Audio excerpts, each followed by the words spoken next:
Nous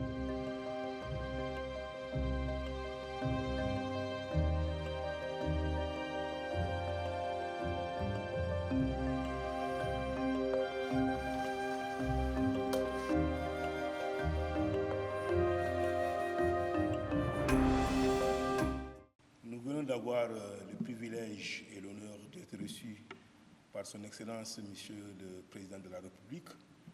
Ça a été d'abord pour moi l'occasion de le remercier pour son leadership et pour toutes les initiatives portées aujourd'hui par la Banque mondiale qui ont été initiées pendant sa présidence de l'Union africaine, en particulier les initiatives concernant l'amélioration de l'accès des populations à l'électricité, appelée Mission 300, qui consiste à connecter 300 millions d'Africains à l'électricité d'ici 2030. L'initiative concernant l'AgriConnect pour accélérer le règlement du problème d'insécurité alimentaire sur notre continent et faire de l'agriculture un vrai secteur de création des emplois et un secteur de croissance inclusif. L'initiative L'eau, qui aussi a comme ambition d'améliorer l'accès des populations à l'eau, tout en réglant les problèmes de l'assainissement et des maladies hydriques. Nous l'avons également remercié pour son rôle capital dans la mobilisation des ressources pour le guichet de la Banque mondiale qu'on appelle le guichet Association internationale de développement, qui finance les programmes des pays, en particulier des pays africains, sur la base des ressources concessionnelles, c'est-à-dire des financements pratiquement sous forme de dons remboursables sur 50 ans avec 0% d'intérêt.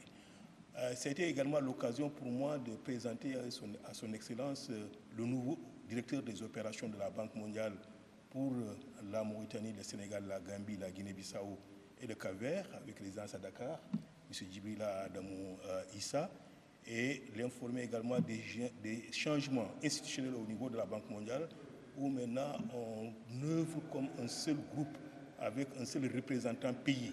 Et c'est M. Ibou Diouf qui est là à Mauritanie, qui joue ce rôle.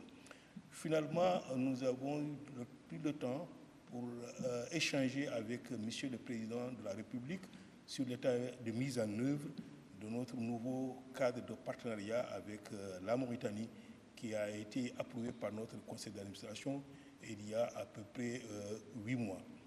Ce cadre connaît déjà un début d'exécution satisfaisant, avec des programmes structurants dans le domaine de l'énergie, de l'agriculture, du développement du capital humain, et il se base sur les leçons apprises de la gestion de notre portefeuille en Mauritanie, qui est en bonne santé au regard à la fois à des taux de décaissement, mais également comment ce portefeuille contribue à créer davantage d'opportunités pour les femmes, à s'adapter au changement climatique et contribuer aussi à générer plus d'emplois.